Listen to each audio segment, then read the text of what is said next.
this is an iHeart podcast. Guaranteed human. With no fees or minimums on checking accounts, it's no wonder the Capital One bank guy is so passionate about banking with Capital One. If he were here, he wouldn't just tell you about no fees or minimums. He'd also talk about how most Capital One cafes are open 7 days a week to assist with your banking needs. Yep, even on weekends. It's pretty much all he talks about, in a good way. What's in your wallet? Terms apply. See CapitalOne.com/bank. Capital One, N.A., member FDIC. You see it instantly. It's Coldwater Creek, the mark of exceptional workmanship and signature touches inspired by a Mountain West heritage. Distinctive styles created from quality fabrics, silhouettes perfected with just the right drape, feel-good fits offering ease of movement, and thoughtful details to elevate your look. Coldwater Creek's authenticity is embodied in every piece, embracing its confident spirit that carries through to today. Discover Coldwater Creek clothing, designed to fit your life the way you want. For a wardrobe you can count on season after season, visit coldwatercreek.com. Shop the new spring collection at 20% off $75 or more with code IHEART20. Brought to you by the reinvented 2012 Camry. It's ready. Are you? Welcome to Stuff You Should Know from HowStuffWorks.com. Boo! Hello, welcome to the podcast. I'm Josh. That's Chuck. We're all together now. Yeah, the Stuff You Should Know Nation as one together. This is special time. It is. I like it. Chuck, you ever been scared? Like really, truly, like about to lose your life scared? No, thankfully. But you know who has? Yes, I do. On multiple occasions, our producer, Jerry, has been scared to the point, like, she was in an elevator once that started to fall. No. I think you should you should describe that a little better. This is the in Atlanta. That is an outdoor elevator made of glass. Right. You see everything in what, you're 500, 700 stories up. Yeah. So, and go ahead, Chuck. Well, and the elevator was dropping and it caught, so she thought she was going to die then. She's been held up at gunpoint, which was scared her to death. And she was in a storm in a boat one time where she feared for her life. So Jerry has had a rough quite go a of it. life. And Yeah. she has to deal with us every week, so...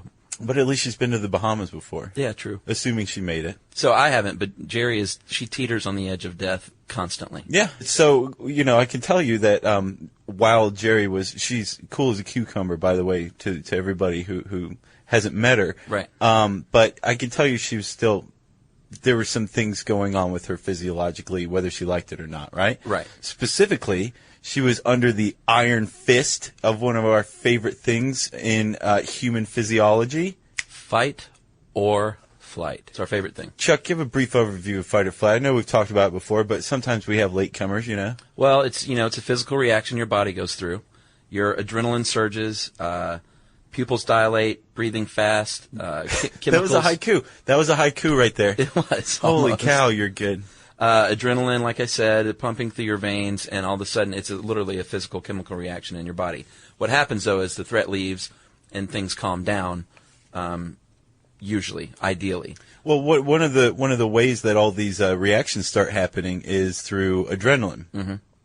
It acts on things like your myocardial tissue, your heart tissue, Yeah. And basically says, work faster, work harder. Right. It makes your veins constrict to maximize blood flow. Mm-hmm. And basically adrenaline's flowing throughout your body, and it's just got you really jacked up, really keyed up. So you're either going to run or fight, right? Mm-hmm. Well, as you said. The thing is there is a conception among most lay people that you could conceivably, if this happened to you in a sudden enough fashion, you could conceivably be scared to death. Right, scared to death. Not scared half to death. And just as a sidebar, let me say, that makes no sense whatsoever, scared half to death. And I researched to find the background on that, and I couldn't find any, but you can't be half dead, clearly. You're alive or you're dead. You're dedicated to your craft and apparently see everything in black and white. So I do. Kudos to you. Yeah, so okay, well basically what we're talking about is called sudden death. Right. Can you be scared to death? Right. Sudden death is basically it doesn't necessarily have to do with just fear only. It could be panic or right. Actually relief too. You can conceivably experience such a sense of relief that you could have organ failure. Right. Usually sudden death what the definition of it is where basically somebody who's otherwise healthy just drops dead. Most of the time, it has to do with heart, cardiac arrest, or some sort of infarction, right? Right. And this is not supposed to happen. Is the weird thing. I mean, well, to you or I, it makes sense. Like you get scared, you die. Right. Medical science doesn't generally take too much for granted. Mm-hmm. It likes to say, well, yeah, okay, this is related to this, but what are the points in between, right? Right. And there's actually an emerging field. It's called neurocardiology. Have you heard about this? I have not. There is a guy, and his name is Dr. Martin Samuels. Yes. And he is often called the Death Doctor. Yeah. And he is this leading proponent of neurocardiology. He's kind of the father of it. Mm-hmm. And from what I gather, he doesn't do too much research because the problem is this could very easily become an unethical field. Yeah, it's kind of hard to perform a study and say, all right, we're going to scare you really badly. Yeah. And if you're still alive afterward, we're going to make some notes on that. Right. And if not, then thank you for your time, and here's your $25. And even more to Dr. Samuel's credit, he refuses to test on animals for ethical reasons. Right. So basically, he's just having to collect anecdotal evidence whenever he can get his hand on a heart from somebody who's experienced sudden death. He likes to do that, I'm quite sure. Who doesn't? And one of the things that he's found, and this is actually a well-known symptom of stress, and that is contraction bands along the heart. School me. They look like little red stripes. Okay. And basically what it is the adrenaline has come in such a concentrated form or in such an amount because of this huge fear response or whatever, that it's just destroyed cells. It's just blown them out. Wow. And so you've got lesions formed along your heart tissue. Mm-hmm. Not good to have. No. And actually, unsurprisingly, this is shown up in cocaine users as well. Right. So you can create contraction bands along your heart from drug abuse or from being scared. Right. Thing is like when you come out of it, you're not like, oh, my heart hurts, Right. Like you can't tell. And apparently, if this happens enough over time, the heart becomes weak and stops functioning properly. Interesting. It is interesting, That's good isn't stuff. it? And there's actually, again, we should say, neurocardiology is something of an emerging field. Right. So they're still trying to get as much proof as they can. Right. I found another unrelated study that found that the prevalence of contraction bands in accident victims, the degree and the severity of contraction bands actually increases the longer the time between the accident and between death goes by. Okay. So your heart's just pumping. Right. And your adrenaline's flowing, but then you die. Sure. So if you just die immediately, your body doesn't have the time to release that adrenaline, create contraction bands. So there's a clear link between adrenaline and contraction bands, and we do know that something like fear can release adrenaline, right? Yeah. Like you were saying earlier with this doctor, you can't ethically perform a test like this. No. But what you can do is you can look at statistics and things like that over time, and a couple of people have done this. The one I like, they call it the Baskerville effect from the famous Hound of Baskervilles, Sir Arthur Conan Doyle. Yes. Who was a physician himself. What a mouthful. He was, and in the Hound of Baskervilles, one of the main characters has a heart attack because they were scared by a ghostly dog that haunted the area. So I've read that many, many years ago. I've always been, ghostly dog, it's not that scary. Ghost person, scary. Yeah. Dog, scary. Ghost dog, not scary. Agreed. So the one I liked was China and Japan, actually, the number 4 is supposed to be unlucky. Yeah, we've talked about that before. We have indeed. In our terrible, terrible Friday the 13th podcast. You're being harsh. And apparently in China and Japan, the number 4 is unlucky because its pronunciation is similar to the word for death, first of all. Right. And so what they did was they studied some data over the course of... Pretty expansive data. Yeah, 25 years. And they looked at the death certificates of about 200,000 Chinese and Japanese people over that period. And then they had a control group of 47 million white folks. Yeah. Like you and I. Sure. And what they found was the mortality was indeed higher for the 4th of the month compared to the white control group in China and Japan. Yeah, people with chronic heart disease, they saw a 13% increase in deaths on the 4th of any given month. Yep. And for people who were in the hospital with heart problems, there was a 47% increase compared to the white control group on the 4th of the month. You can't dismiss that. It is interesting. So you obviously, as we covered in that terrible Friday the 13th podcast, we said that, there's not a lot to it, but that doesn't mean there's no fear associated with it, right? Right. So it's entirely possible that, these people are already suffering from heart problems. Right. But, the 4th of the month rolls around, they're a little more jacked up. They're looking at that calendar, They're just a little more vulnerable than other days of the month. So Right. it would be kind of self-initiated. And Chuck, I know you're hot and heavy for another study about sudden death, aren't you? Yeah, there's a good one. Remember the earthquake in 1994 in Northridge in Southern California? Oh, yeah. How could I forget? Yeah. 6.7 on the Richter scale. Was it? Yeah. I didn't even know that. Good for you. You see it instantly. It's Coldwater Creek, the mark of exceptional workmanship and signature touches inspired by a Mountain West heritage. Distinctive styles created from quality fabrics, silhouettes perfected with just the right drape, feel-good fits offering ease of movement, and thoughtful details to elevate your look. For a wardrobe you can count on season after season, visit coldwatercreek.com. Shop the new spring collection at 20% off $75 or more with code IHEART20. Doing taxes the old way meant handing everything off and just hoping things were moving. But now you can feel confident your taxes are being handled right with Intuit TurboTax. Now you match with a TurboTax full-service expert. Just upload your documents right in the app, and boom, they take it from there. Start to finish, you've got a dedicated expert working your return. They check every deduction and credit to help you get the best possible outcome, so you can feel confident you're getting every dollar you deserve. And now you're not guessing what's happening, you're seeing it happen. TurboTax gives you real-time updates on your expert's progress while you go about your day. Run errands, grab a coffee, live your life. You're always in the loop. And if a question pops up, you get unlimited expert help at no extra cost, even on nights and weekends during tax season. Taxes are finally transparent, easier, and handled. Visit TurboTax.com. Only available with TurboTax full-service experts. Real-time updates only in iOS mobile app. On a normal day in L.A., there's about 5 sudden deaths, which we talked about. When the Northridge earthquake hit, there were 24 sudden deaths that day. Big spike. That is a huge spike. Almost 5 times.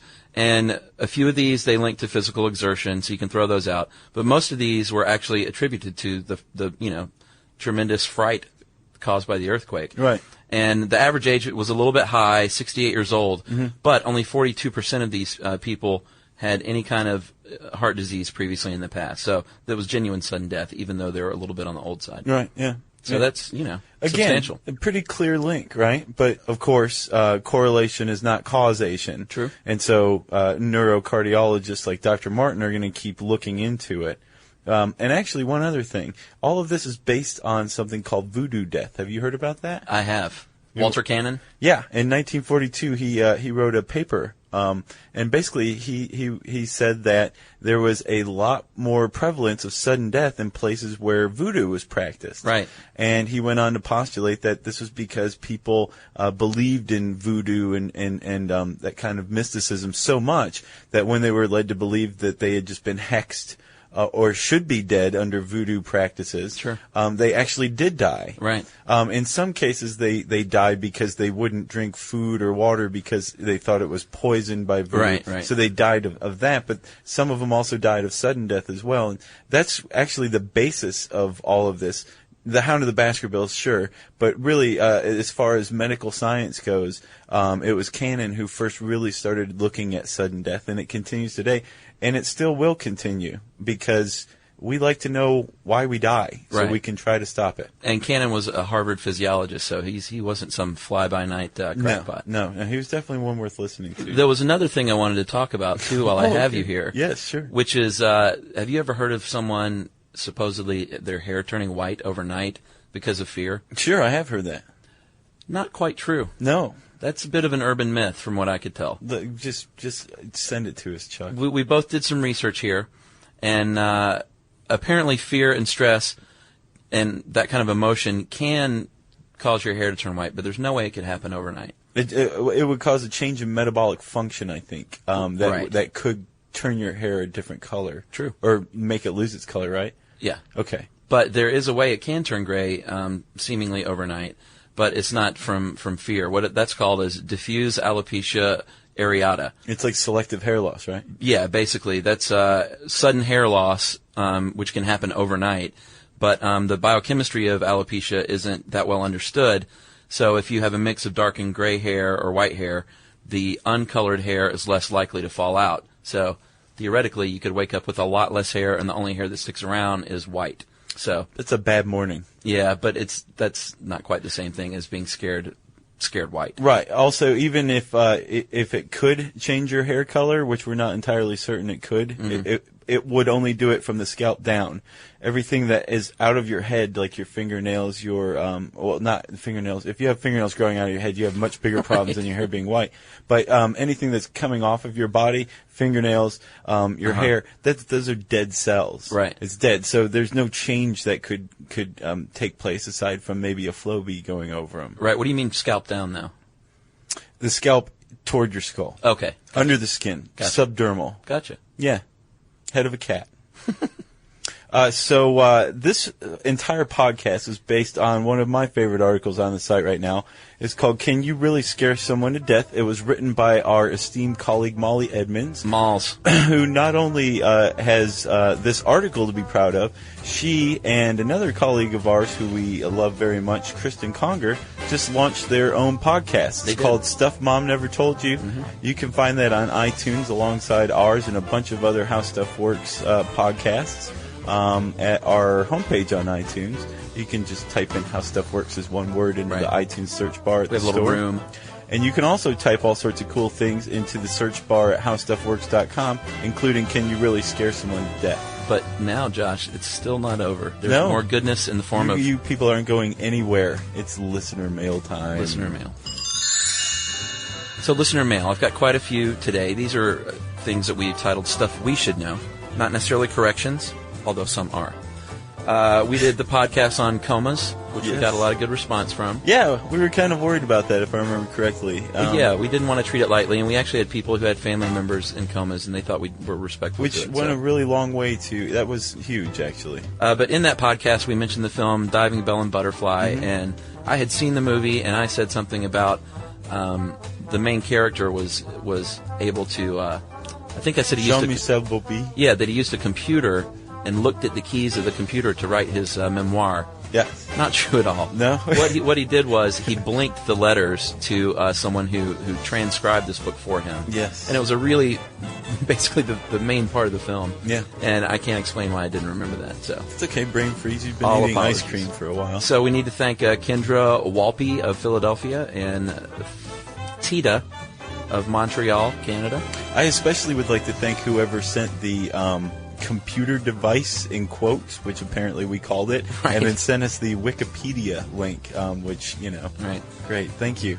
And Jesse Aiden of Vienna, Austria sent that in. Sweet. So another quickie, hypoallergenic cats. Yes. Josh, you goofed up and said that you created a new species. Not true. It's not a new species. It was a new breed. And we got quite a few people. Philip Fass, Scott Rudick, Matt Weeaboo of Boston, J. Scott Brunig, who is from Princeton University, Jamie Vanderrot of Saskatchewan, Canada, and actually put this in the form of a haiku, which is, "Ain't speciation, because they can interbreed, still I learned a lot." Beautiful. And we love our haikus. Nice. I'm sorry, a quick one just came in before you recorded. Kishore Velodi. Okay. Thanks to all of you. Two more quickies. Oh, yeah? I'm sorry, one more quickie. Okay. Yeast is a fungus from our Moonshine podcast. I think you said something about yeast being a plant. And all of our biology friends said, no, it's a fungus. And Wes Sivak, Brian Ray, Sam S., and John Sauter told us all that it was, in fact, a fungus. Fantastic. Among us. Thank you to all of you. We'll try to, not screw up quite as much, but if not, what would you have to write to us about? So keep them coming, right? Yes, keep us diligent. And if you want to learn a little more about Friday the 13th, right? Mm-hmm. Other superstitions, urban legends. We've got a great article on that. Right. There's a lot more in the Friday the 13th article, though. Yes, yeah, there is. You just go on to our handy search bar, start randomly typing letters, or you could make a more specific search and type in Friday the 13th or urban legend, something like that. And you can do that at howstuffworks.com. For more on this and thousands of other topics, visit howstuffworks.com. Brought to you by the reinvented 2012 Camry. It's ready. Are you? You see it instantly. It's Coldwater Creek, the mark of exceptional workmanship and signature touches inspired by a Mountain West heritage. Distinctive styles created from quality fabrics, silhouettes perfected with just the right drape, feel-good fits offering ease of movement, and thoughtful details to elevate your look. For a wardrobe you can count on season after season, visit coldwatercreek.com. Shop the new spring collection at 20% off $75 or more with code IHEART20. This is Julian Edelman from Dudes on Dudes with Gronk and Jules. Sunday mornings, I've got my game day ritual. Coffee, Lucky Socks, and now new morning Uncrustable sandwiches. It's all about that 12-gram protein boost with the new Uncrustables, bright-eyed berry or up and apple flavors. Bright-eyed berries got a feisty receiver energy. Up and apple? Your classic do-it-all tight end. Soft, pillowy, packed with protein, and easy enough for Gronk to grab from the freezer. Whether you're on the couch, driving to the tailgate, or heading to the locker room, new morning Uncrustable sandwiches are the MVP of snacks. Your new Sunday kickoff ritual starts here with new morning Uncrustable sandwiches packed with 12 grams of protein. This is an iHeart podcast. Guaranteed human.